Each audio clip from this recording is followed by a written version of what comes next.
idol, kumusta kayo dyan? Ito yung video ng pamunta tayo sa underground river sa may Puerto Princesa. So madali lang pumunta dito mga idol. Yun, pagdating mo sa Puerto Princesa ay may mga van doon at mga travel tour. Ang bed dito ay 2,000 para dalhin kanila doon sa underground river, kasama na doon yung pabalik at pagkain na buffet.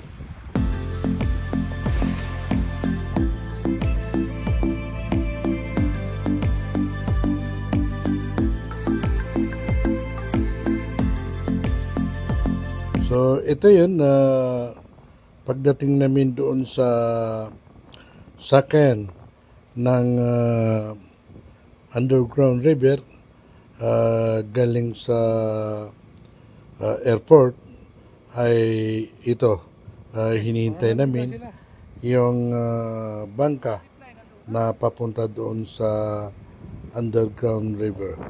So habang hinihintay namin yung bangka ay naglakad-lakad muna kami rito kasi maraming pasyalan dito na pwede kayo pumunta habang hinihintay yung pambot o bangka.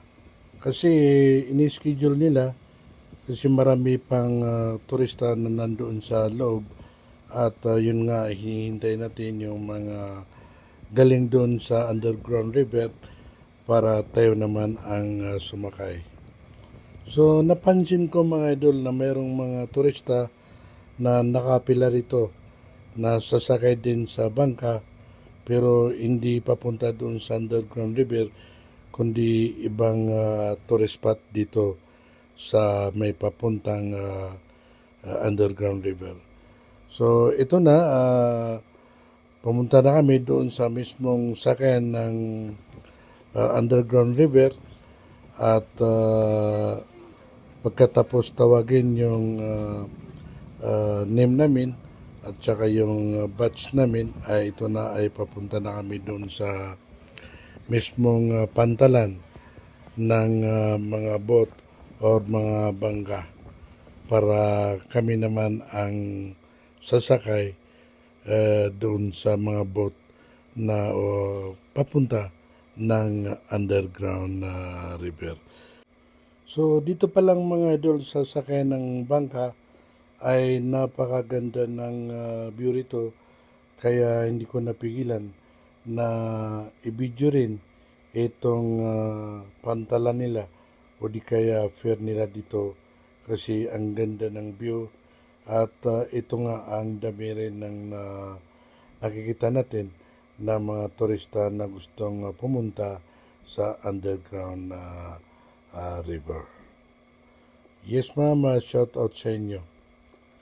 So yun, makikita natin sa video na yung ibang bangka ay nadyan muna sa loud kasi hindi pwede lahat dumaong rito kasi hindi sila kasya dito sa may pantalan.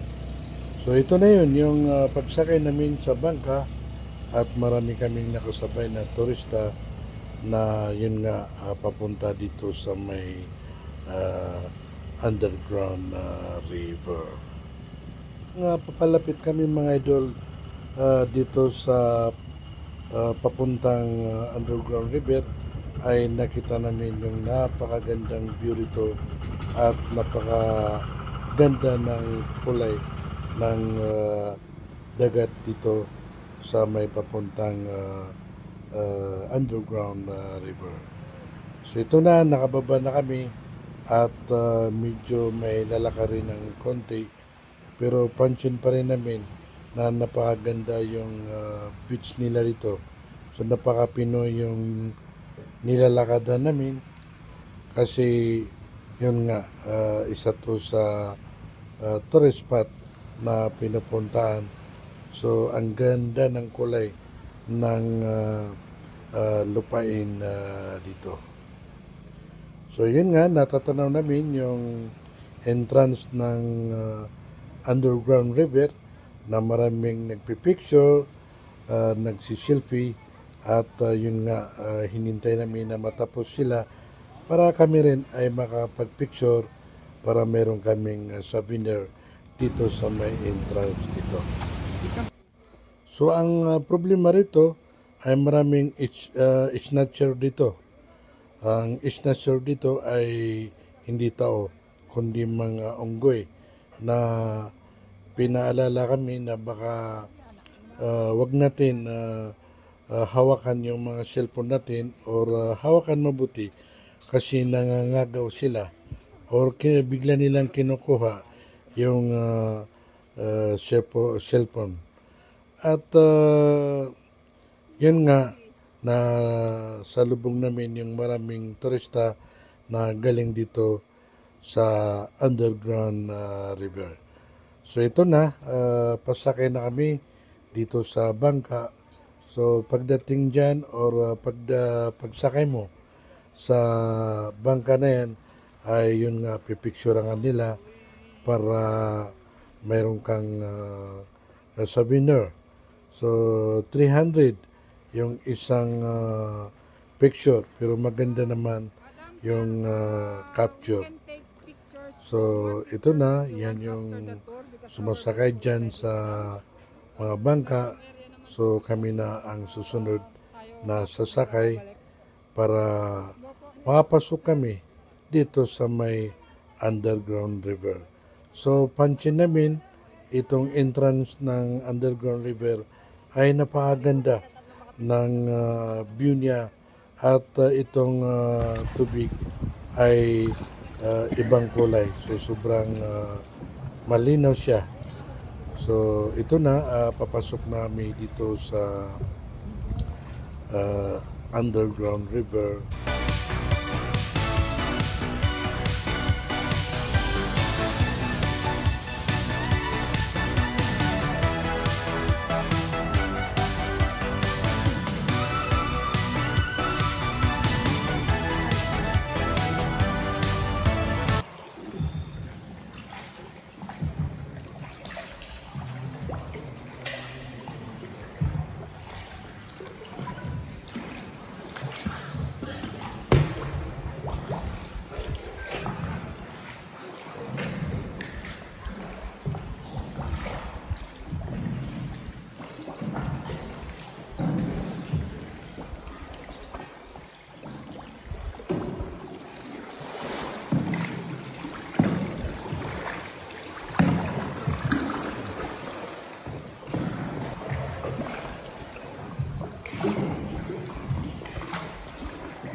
So mga idol, medyo nakakatakot kasi sobrang dilim dito. So ang nagsisilbing ilaw namin dito ay yung mga cellphone at yung guide namin ay siya may flashlight. So kung ano yung pina-flashlight niya, yun lang ang nakikita namin. At saka yung kamay niya parang may tinuturo siya para mapansin namin yung tinuturo niya na kunwari kung ano yung nakikita namin, yan parang mga gulay. So, mga idol, sa loob dito ay iba't ibang nakikita mo rito na parang may kamukha siya. Mayroong parang Maria at kung ano nakikita mo, yan parang tinuturo niya. Yan. Parang mais. Yun. So, parang mga gulay rito. Yan. So, sa loob ay malawak. Pagpasok mo dun sa loob ay parang mas maluwag siya dun. May malaking cave dun na sobrang luwag. So, dyan pala sa loob ay may mga ibang cave dyan na hindi na kami pinapasok kasi kailangan daw kumuha ng permit kung gusto mo pumasok sa mga ibang cave dyan sa loob. So medyo matagal yung pagpasok namin, mga 40 minutes yung pagpasok mo. Tapos ganun din yung pagbalik ay 40 minutes. So talagang mahaba itong cave. So yun, may nasalubong kami na bangka na lowland yung mga turista. So ayun sila. So palabas na yan. So yan, bumalik na naman sa sobrang dilim at yan. At minsan ay may biglang nahuhulog na sobrang lakas at nakakagulat yun. So yan ang makikita dito sa loob ng underground river. So masaya siya pero medyo nakakatakot kasi sa loob-loob dito ay sobrang dilim at kung ano ang nakikita mo dito.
So mga idol, mahaba itong cave, itong underground river. So pinutol ko lang yung masyadong madidilim na walang makita, ay pinutol ko lang kasi masyadong mahaba na. Pero yun nga, mahaba siya. So pagdating mo doon sa may U-turn ay sobrang luwag. Malaki siya, maluwag siya doon sa loob-loob. At pagdating doon sa loob ay maraming mga kanto-kanto dyan na parang mga cave din. So yun nga, hindi pwede pumasok. So pag gusto mong pumasok doon ay kailangan mo ng permit sa management kasi medyo delikado yun.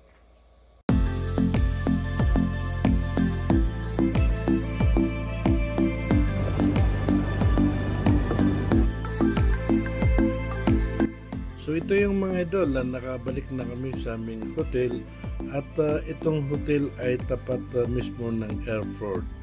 So walking distance lang niya at ang bed nito ay 1,000 pesos, may aircon, dalawang bed, malinis siya. So ang kagandahan nito ay walking distance lang dito sa airport. At mga idol, kung nagustuhan nyo yung video, ay sana please like, share, and comment. At kung hindi pa tayo nakasubscribe, please subscribe mga idol. Maraming salamat.